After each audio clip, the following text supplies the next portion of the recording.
Good evening, everyone. We're going to make a start. Managed to keep the chat function working this time. So feel free to throw in your comments, just a chance to ask some questions about coaching or playing or improving, how to develop skills. If you want to know a bit more about my coaching or my playing, it's quite an open process. So feel free to ask whatever questions you like. What's the best serve for backhand short pips? Do you mean serving with the pips on your backhand? Or do you mean serving with the reverse rubber and then changing? What do you mean?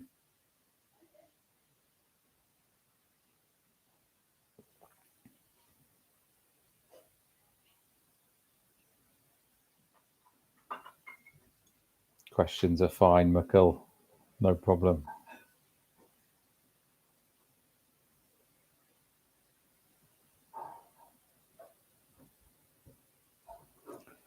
Serving with the backhand pips.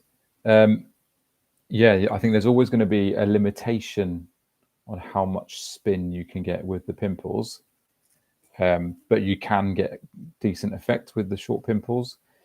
You might have to exaggerate that acceleration, but there's no particular technique. You can try lots of different techniques with the short pimps, and I'd probably try and mix in some no spin with them. But yeah, no specific technique that you should or shouldn't be using.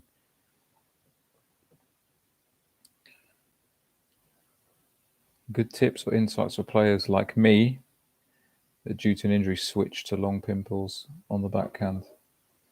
What type of injury and what sort of hindrance is the injury caused? Is it limited your movement? Is it something to do with your wrist? Is it? So that's going to help me answer that question.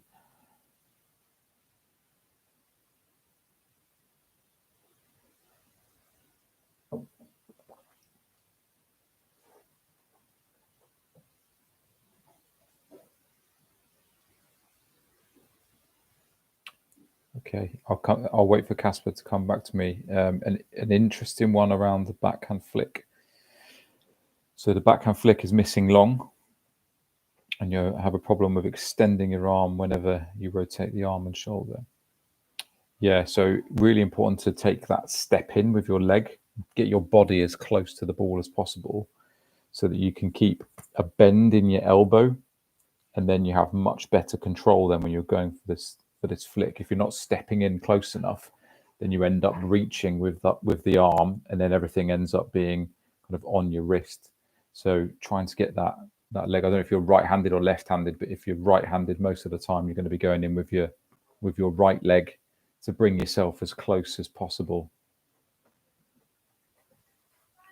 always easier to see what's going on if I'm actually seeing you playing. But yeah, just sort of generalizing what you've written there.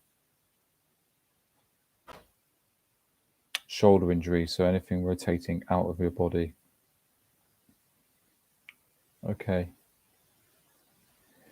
So yeah, if kind of the opposite to me, really, I'm quite a lazy player and I end up sort of contorting myself into all sorts of positions, and that can put a lot of strain on the shoulder. So I think it's important that you're able to move well so that you are not having to reach so much. If the ball's moving, that you're moving to it, and then you're not putting so much strain on the shoulder. And equally, just being careful not to extend so much, because as soon as that elbow straightens, then it starts putting pressure on the wrist and the shoulder as well. So movement, and then your perception skills. So being able to watch what's happening when someone's moving you, that you're able to take that step, that split second earlier, so you're not having to lean and reach. So movement and perception skills for sure.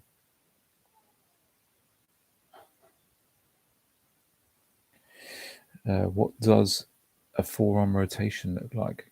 Does the shoulder and forearm move? I'm not too sure what you mean by a forearm rotation. The shot or shots tend to pivot from the elbow. Obviously, the forearm is a fixed. It's a fixed bone, and it's obviously the elbow and the wrist joint that moves. So if anything's rotating, it'll be the elbow that's rotating. For me, always good that the elbow stays on the outside. We don't ever want to kind of overextend this way. So just trying to keep that elbow on the outside. So yeah, you don't want to come past that point, ideally.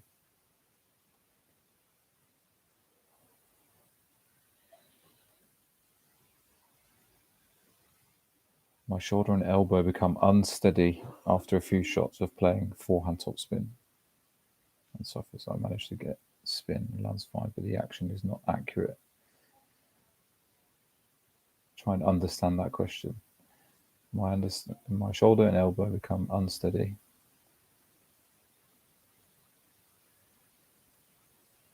So the first few shots are okay by the sounds of it. It might be a little bit of fatigue, struggling with that repetition maybe, and then techniques breaking down. Tricky one to say again without seeing things too clearly. It's much easier to see what's happening. It could be that you're losing quality on the ball, and that's what's taking the ball out. So ensuring that you're just keeping that good contact on the ball. Okay, interesting question from Oscar here. Get really nervous before games, but only when it's competition games. Start doing more safe shots. Cutting the ball all the time. Then okay, that's really interesting.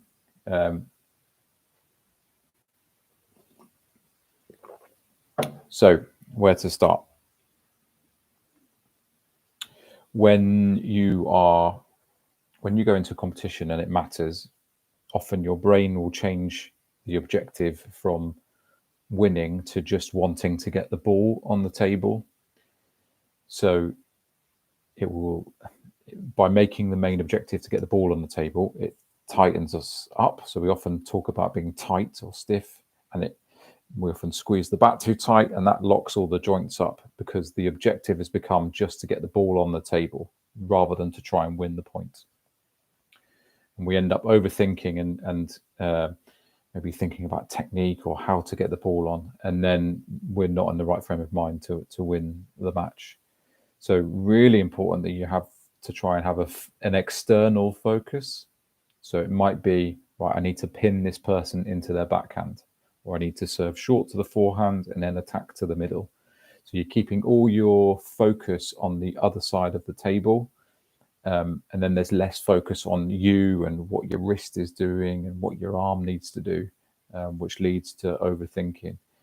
So anytime you find yourself playing too safe, try and have an external focus. It might not always be the right one, but just start with something. Play everything to their middle, to create that focus, and then you might change as the match kind of evolves. The other side of that question is put something on your practice matches. You know, it might be, I'm not suggesting you use money, but money creates a bit of pressure. Maybe there's a physical forfeit for the loser, something like that, something that adds a bit of pressure to your practice matches. And then you get to practice similarly to when you're going to be competing, and just add a little bit of pressure to your training. Manuel, any standard tips on how to return a serve that you did not catch? What type of spin is incoming? In the moment, it's kind of just trying to look for patterns. So don't be afraid to miss. If you're not reading it, then you're not reading it, but it's understanding what's happened to the ball. So if you've come in and you've tried to push the ball and it's shot down into the net, you need to be aware of that. So that next time you're seeing a similar action, you need to make that adjustment and open the bat and give yourself more of a chance. Equally, if you're pushing and the ball pops up, you need to try and connect that action with the response. So in the moment, you've got to try and pick up on patterns and then do whatever you can and do the best you can to try and resolve that. Longer term, quite useful to film those matches and those scenarios so that you can look back and you can see what the action is and you can slow things down. You might pick up on other things that you didn't pick up on in the live match. And then it gives you an opportunity to really practice the shot that you need to deal with that. So if the correct response at the time should have been a flick, then you get to go away and practice your flick return against a similar type of serve. But yeah, always tricky in the moment. Sometimes it's just, can you survive? Can you keep the ball on the table and keep yourself in the point?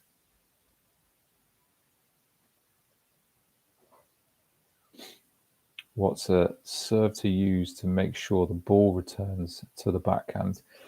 Yeah, this is a common question, this one. I mean, it's not, the ball can go anywhere, of course. If you're wanting it to come to the backhand to give yourself a better chance, you would want to impart this kind of pendulum spin into the backhand half. That's going to increase your chances of getting it into the backhand.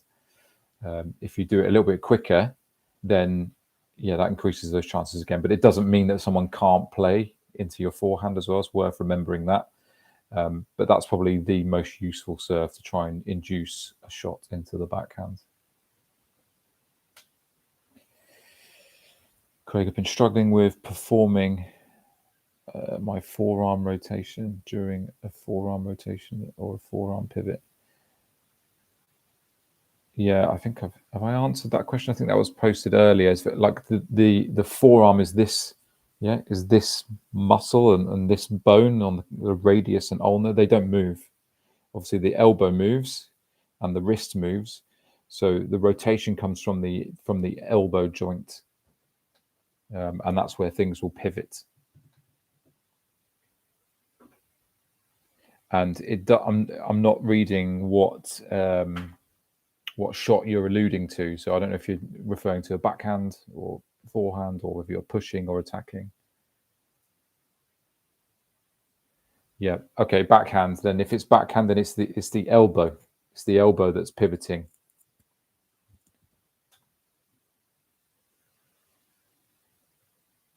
So yeah, so the forearm will move. Let me stand up. So if I'm playing a backhand here, the forearm does move, but the shot comes from the elbow joint. Yeah, and there's a little bit of, you can see a little bit of rotation with the shoulder, but not an awful lot. Yeah, so the forearm will move, but as a result of the elbow moving.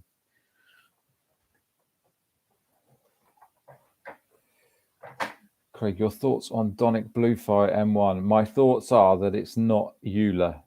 So it's, yeah, needs to be Euler, everything Euler. No, in truth, I don't know the rub. I think I have tried Bluefire on someone else's bat. I've tried it once before, but yeah, it's not something I've used an awful lot. How to improve serving to neutral positions? and anticipate attack. How to improve from serving to neutral positions, and difficult. If you're serving, say, into the middle to try and kind of neutralize angles, then kind of every angle is open. So it's harder to predict unless you're imparting some sort of side spin into that as well. So you're trying to, I suppose, pick up on patterns. Is someone returning more to the backhand or more to the forehand?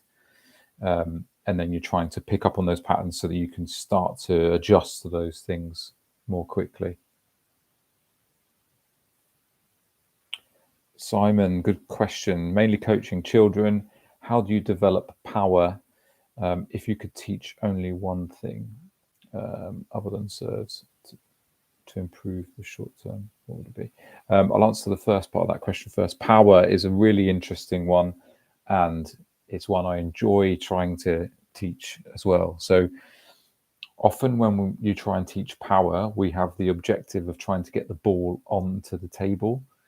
And to do that, it's tough to play at full power. So they play at full power and they miss. So then they automatically slow down to try and get the ball on the table. So I like to start with lots of space on the floor, no tables. Perhaps they're dropping the ball on the floor, and then they're taking a big, powerful swing. Just how far can they hit the ball down the hall? Maybe it bounces on the floor twice before it hits the wall, and then someone's got to try and beat that. Can they get the ball a little bit close to the wall? And that allows them to really experience what full power is. And then you can start to introduce the table again and see if they can connect that feeling of full power back into the table. If they start playing safe again, take the table away, back into the hall.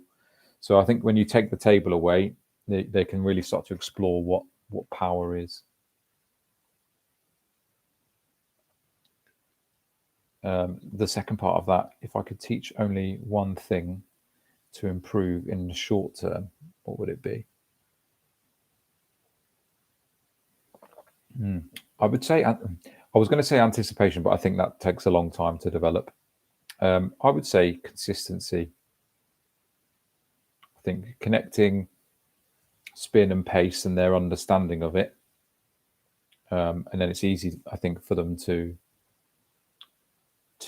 see what consistency is, to get success from that within a session. If you're asking them to get around an exercise 3 times, something like that, then that's confirmation that they're becoming more consistent. So if it was short term, I think I would lean a little bit more towards consistency.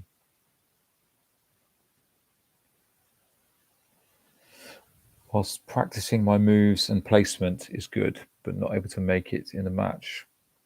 I can't able to make long, fast serve and long. Okay. So really important when you're practicing your serves that you're conscious of what you're doing to make that serve successful. So, for example, if you're serving short and it's going short, sometimes we're just happy enough with that, and we don't analyze what's happened. We just go, yes, brilliant, I've served short. It's really important to understand, right, it's gone short because of this, and this, and that's what I need to focus on. So that whilst you're learning that skill, when you go into a match, whilst you don't want to be thinking about a ton of things, you are able to focus on, right, that's what I need to focus on to get my short serve. I need to hit the ball there, or I need to get under the ball this way. So making sure your practice is conscious, so you know what decisions to make in your matches, and then over time those skills will become automatic.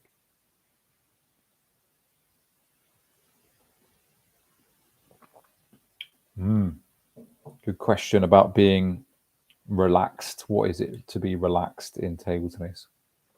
I think it's probably a phrase that's thrown around a little bit too much, and it's probably linked a little bit to the pressure. So when things are a little bit nervy, we tend to squeeze the bat, and as soon as you squeeze the handle, everything else tightens up, and that results in these stiff movements. Now, relaxed would be super loose, and the bat's almost falling out of my hand. That's no good either. So if you squeeze the bat as hard as you can, and then just relax the grip by 15-20%. We've still got some good control in the back, but now the wrist and the elbow really starts to loosen off, and you can be a lot more controlled. So just trying to loosen the grip, and you'll find that the other body parts start to loosen, and you'll become a little bit more relaxed, and you'll get more out of your shots.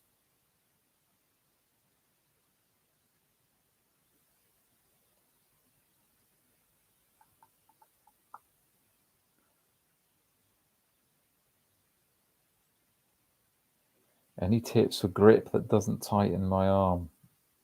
I think I've just covered that, McCall. You know, just not squeezing the bat too tight.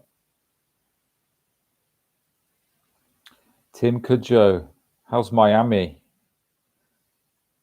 I don't know about Legend, but I am live on YouTube.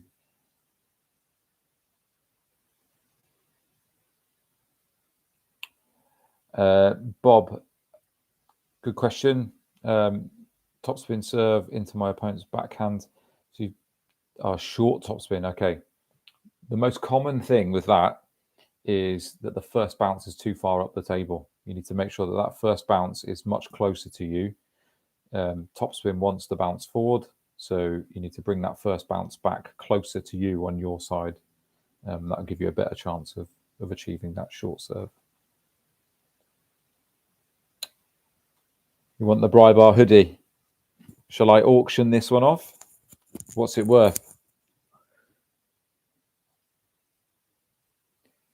How to choose a better TT racket? Yeah, very tricky with bats. There's so much choice. My best advice would be, when you're at the club, try lots of different bats and rubbers. Try other people's bats. Then you're not having to buy them and try them. You can just, you get a feel for what you think works best for you.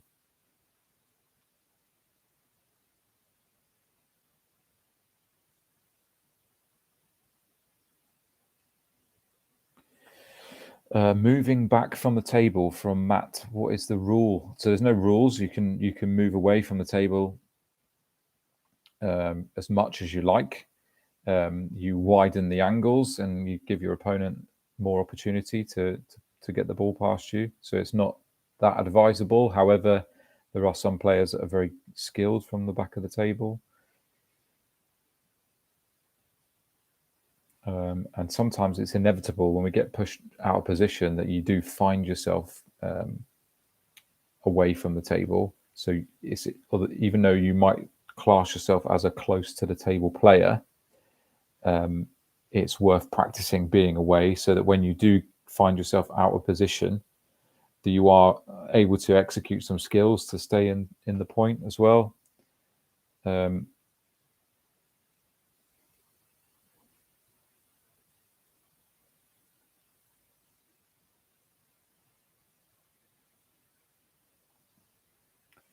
While doing forehand topspin, my contact point is correct, but I can't increase power. I think often when we try and produce power, we try and stay quick between the entire shot length. So from here to here, we try and keep the arm quick all the way through, which is very difficult, and it can end up actually slowing the ball down. So we only need to be quick on that point of contact. Yeah, so we come up to the ball, we only need that snap here, and then the follow through is a result of being quick in that middle portion. So just try and focus a little bit on being quick on the point of contact.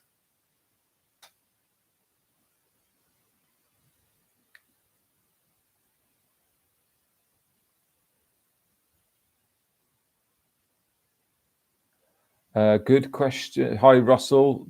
The Bartonizer. I like that. I've got one planned soon. I need to advertise it. The hall is booked. It's going to be in Grantham in Lincolnshire on the 21st of April. And it will be a service training day. Yeah. So I will get that out hopefully hopefully next week. I'll advertise that. Andy Chen, all the way from California. How are you, sir? How can I anticipate better during an open rally? Good question. Anticipation, absolutely key.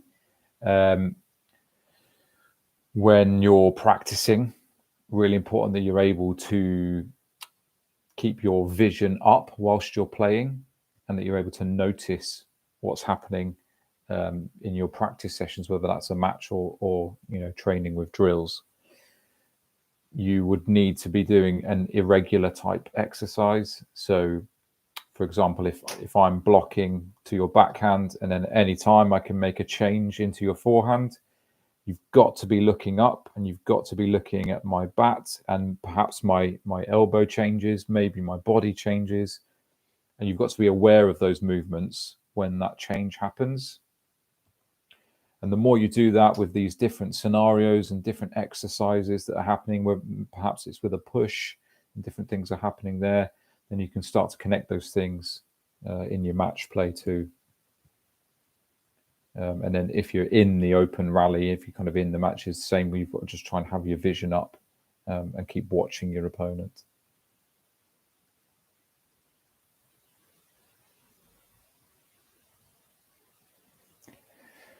Good question about elbow on, where was it? It's disappeared. On the forehand. Yeah, good question. So for me, it's important that you use your elbow. I'd say it's quite a common error to extend too far. Then it's hard to use the elbow in the shot. Equally, if it's too close to you, then everything tends to be from here, and then we're not using much else. So I think it's important to have a gap. Okay, whether it's a small gap or a slightly bigger gap, there's probably a tolerance there. And then it's much easier to get that elbow into the shot. So you want to try and find something that's comfortable, but not particularly close and not too far away either.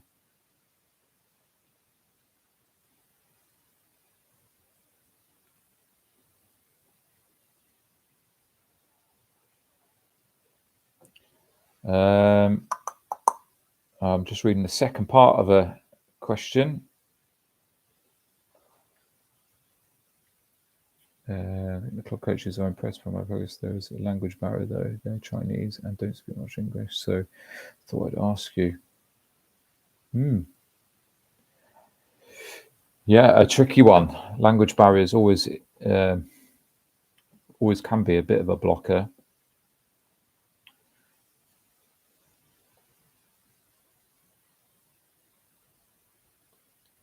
Yeah, I would say my experience of working with Chinese coaches, I think particularly in Denmark, when I was involved in a camp over there, there would be a couple of English-speaking coaches and then a couple of Chinese coaches, and they were very, very good at getting their point across with demonstrations and visual corrections and things. But it is always a bit of a barrier, especially when you want to get into in-depth conversations about, perhaps about tactics and things like that. So yeah, there's not an awful lot I can suggest to change there. I daren't suggest that you try and learn Chinese. That might take a little while, but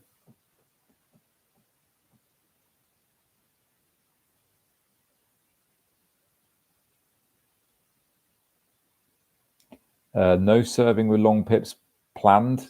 Always tricky with the long pimples to produce a lot, unless you're kind of just mixing it in with a bit of variety. Hi, Cyril.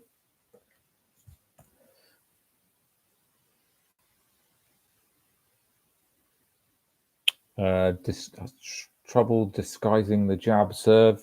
Yeah, really, really tricky to advise without seeing it. I would suggest that you record it and you have a look at your backspin version and you have a look at your topspin version and see if you can see the differences between them.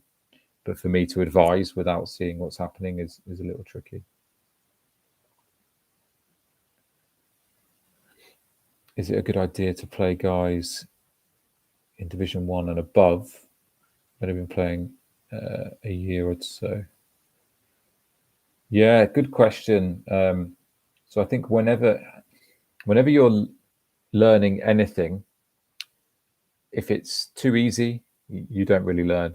If it's too difficult and beyond your level, then it can be demotivating, and then you can end up stopping or not enjoying it as well. So whenever you're learning anything, really important that if this is your level, that this is where you're trying to test yourself, just beyond your level, if you're in the gym, for example, and you can comfortably lift, let's say you can comfortably bench press 80 kilograms, yeah, then when you go and train, you lift 85. Yeah, that's how you get stronger. So you do that for a few weeks, and then 85 might be comfortable. Then you push it up to 90. So the same with your training and in your league competition. You want to be trying to just go above your level. Tricky to throw yourself in the deep end against some really good players.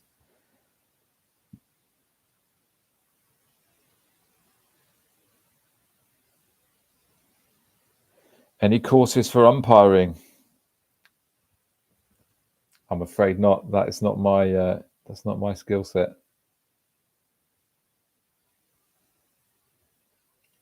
That's a nice one. International players use a no spin loop. Yeah, really advanced shot, and very satisfying when you can pull it off. Yeah, I often refer to it as a dummy loop.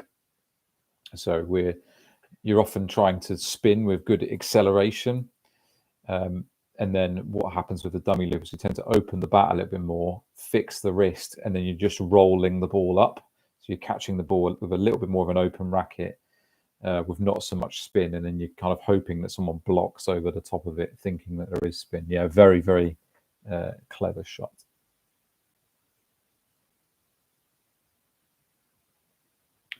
Would you recommend to use pimples? How do you decide on their length? Yeah, I would recommend pimples, but I think it's a case-by-case basis. I think it's important that new players try and learn the fundamentals of the game. And then if you've been working for a year, 18 months, and they've been getting stuck on a certain shot, then it might be something to explore. And then I think it's a case of letting them have a go. So it's always useful to have pimple bats in the club, in your bag for people to try, and then they can play around with them. I don't think you have to be too forceful with you must play with this and you've got to do this. The players have to own that decision too.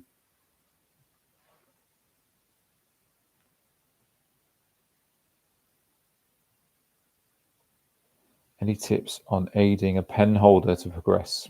Not covered in UK coaching courses. Yeah, so they are covered in UK coaching courses. I think they allude to them in the grip section.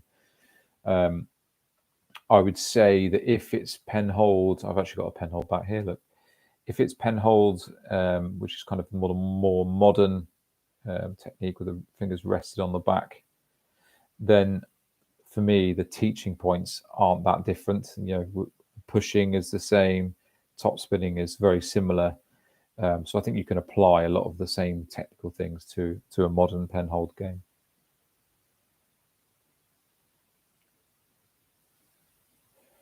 My cross-court forehand loop is very consistent, but a significant percentage of mine down the line forehanders end up in the net. What could this be? Any tips? Interesting that it's in the net, actually. Probably more common that the ball is missing off the end. It's a shorter distance. People tend to misjudge that ball down the line. So yeah, if it's going in the net, then it's clearly there's not quite enough lift and arc on the ball. So yeah, I'd try and focus a little bit more on spin, creating a bit of height, and just try and take a little bit of pace off of it. Have I ever tried the 11 VR table tennis? I haven't. It would be intriguing to try. For me, it's like anything. This is why I don't do too many other sports, because if I do a sport, I want to go in. I would want to do it full on. And I don't have the time to be able to do that. So, for example, lots of my friends play golf. I've never really tried too much golf, and I know that if I'd done it, that I would want lessons. I would want all the clubs. I would want to be practicing a certain number of times a week. So I think the same with the VR. There's some very, very good people. I've seen some of the rallies. I know Tim, if he's still online, does it as well. I would want to practice, and I don't have time to practice. So no, haven't played around with it.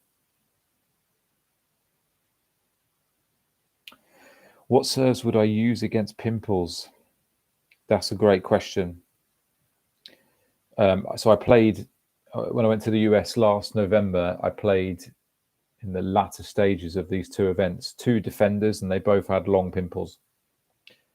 And I think my error was using my normal serves, lots of spin, and early in the match they were successful. They were causing problems. They were misreading them. I was winning points directly, and so on. But in doing so, that made me stick with the serve. So then they got used to the serve and the spin, and I just kept hanging on to that. They might miss one. They might miss one. When actually I probably needed, as the match went on, to go into more sort of no spin serves. Perhaps maybe I should have started with no spin serves and then introduced my kind of normal serves afterwards. But again, very difficult to make those correct decisions. I hadn't competed for over 3 years. Didn't really have my match mind on. I was just trying to get through things. So yeah, you can use good serves and good spin serves if it's allowing you to start the rally in the way that you want to. But yeah, I don't think there's any real right or wrong answer. It's just trying to find what allows you to get in.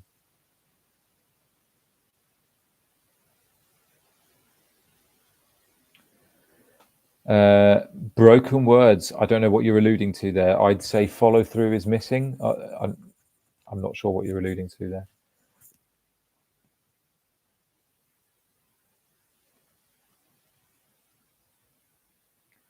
Last question.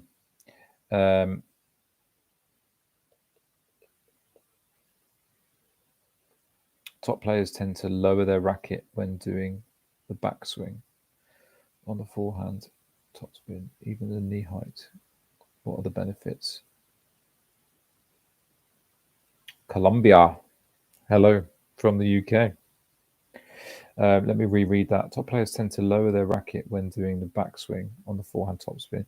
Do you mean against backspin, or do you mean kind of in an open rally? Because that's gonna be different. I'll just give you a few seconds to type in an open rally. Okay, that's good.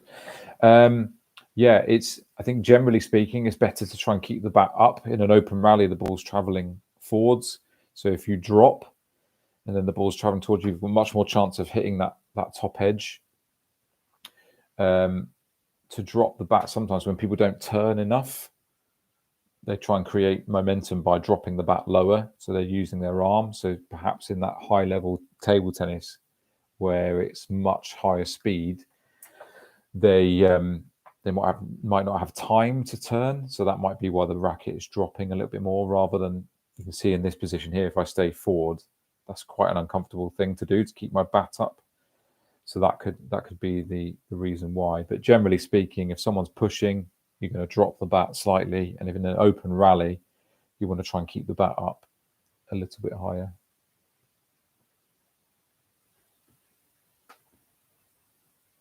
Okay. That's all of the questions that have come through so far. I think that's kind of come to a natural end, which is good. I can't believe 40 minutes has gone by. That's absolutely flown by. I've not explored this before. I tried it once before and obviously clicked the wrong settings. I don't know if this is what people want to see, if people want to get involved in things in this way, whether you'd like this once a month or not. This is just a bit of an experiment from my side of things. So, feel free to message me, comment on YouTube, let me know if you found this useful or not. And yeah, I'm sure I'll do it again at some point. And yeah, thank you for joining. Very appreciated. Okay, have a good evening, everyone.